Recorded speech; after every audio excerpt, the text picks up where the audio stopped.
Platão. Platão foi discípulo de Sócrates e o primeiro teórico idealista. Escreveu sobre diversos temas, como amor, amizade, política, justiça, imortalidade da alma, entre outros. Platão chamava-se Aristócles. Nascido em Atenas, no ano de 428 a.C., e falecido em 348 a.C., o apelido Platão foi conferido ao filósofo em sua juventude por causa de seus atributos físicos, por ser um homem forte, de ombros largos. A palavra correspondente em grego, Platon, significa omoplatas largas, costas largas, ombros grandes. Platão era filho de uma família influente politicamente na Grécia. Platão era descendente de Solon, um dos legisladores e estadistas de maior destaque da política ateniense. Por pertencer a uma família que possuía bens materiais, Platão pôde dedicar-se aos estudos de filosofia. Entre 409 a.C. e 404 a.C., Platão lutou na Guerra do Peloponeso, período final das batalhas entre Atenas e Esparta. Tendo sido derrotado, e Esparta derrotou Atenas, Platão vivenciou o período denominado Tirania dos 30, quando o regime democrático ateniense deu lugar à tirania oligárquica dos modelos espartanos. Platão conheceu o filósofo Sócrates, pensador que foi o seu mestre iniciador na filosofia, mentor intelectual e amigo, em Atenas. A influência de Sócrates sobre Platão é tão grande que a maioria dos textos deixados por Platão é feita de diálogos em que Sócrates é o personagem principal. Em 388 a.C., 11 anos após a morte de Sócrates, Platão fundou a sua escola filosófica, a Academia.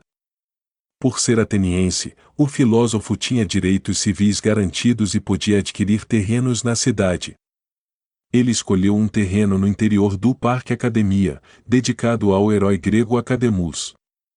Um lugar onde os jovens reuniam-se para discutir política e praticar exercícios físicos. A Academia era uma espécie de retiro tranquilo e politicamente efervescente dentro da cidade, tendo uma vasta área verde e 2 templos. O idealismo platônico é o que há de mais marcante em sua obra. Com base na noção de que o conhecimento das ideias ou formas puras, imutáveis e perfeitas é o único conhecimento verdadeiro, obtido pelo intelecto, o filósofo afirmou que o nosso conhecimento sobre a matéria, obtido pelos sentidos, é enganoso. Aquilo que conhecemos por meio de nossos sentidos corpóreos são meras ilusões causadas por nossos órgãos do sentido, portanto, são conhecimentos inferiores.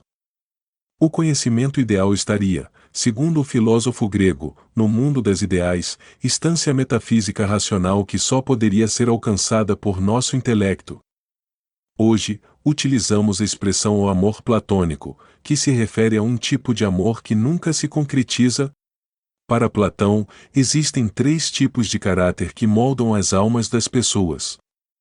Cada tipo, em sua teoria política, deveria ocupar o seu respectivo cargo na sociedade, a fim de formar uma organização perfeita da polis. Caráter concupiscível, mais ligado à liberdade e aos desejos, é o caráter de pessoas mais afeitas ao trabalho manual e artesanal. Caráter irascível, por serem dominadas por impulsos de raiva, essas pessoas estariam aptas ao serviço militar.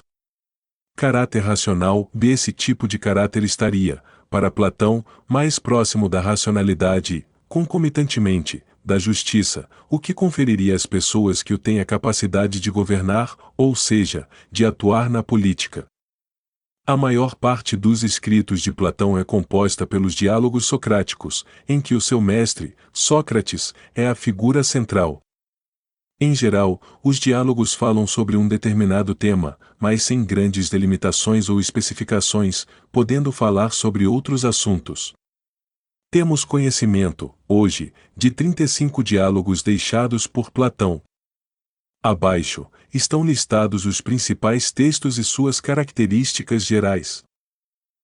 1. Apologia de Sócrates, escrito após a morte de Sócrates. O texto narra os últimos momentos do mestre de Platão, quando foi acusado de corrupção da juventude de Atenas, julgado e condenado à morte. 2. Laques, ou da coragem. O livro traz uma nova concepção de coragem ao cidadão grego, antes habituado à concepção heroica relacionada a Aquiles e Ulisses, por exemplo. Agora, a concepção de heroísmo ganha uma conotação de ação moralmente equilibrada e justa. 3. Hípias menor, um diálogo em que são tratadas as noções de verdade, mentira e justiça. 4. Hípias maior, nesse texto, Platão expõe as suas concepções sobre o belo e as artes. 5. Górgias, livro que fala sobre a retórica, tomando como interlocutores principais Sócrates e o sofista Górgias. 6. Fédon, um diálogo em que Platão expõe a sua concepção de alma, de reencarnação e assuntos em relação à constituição metafísica do homem.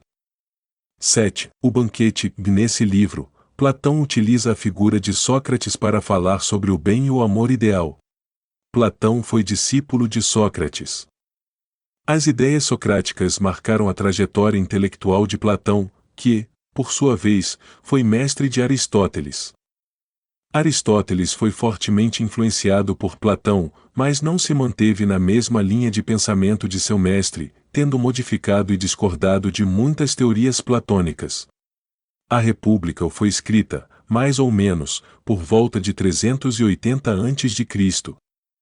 A obra é dividida em 10 livros, todos escritos na forma de diálogos em que Sócrates ocupa o lugar de personagem principal. Por meio desses diálogos, Platão apresenta as suas teses sobre a política e o que ele considera como justiça, enquanto conceito puro, eterno e imutável. Sócrates partiu em busca do entendimento do conceito de justiça para achar o modo perfeito de governo. Por apresentar um modo perfeito de governo, baseado no idealismo, a República pode ser considerada a primeira utopia política do Ocidente.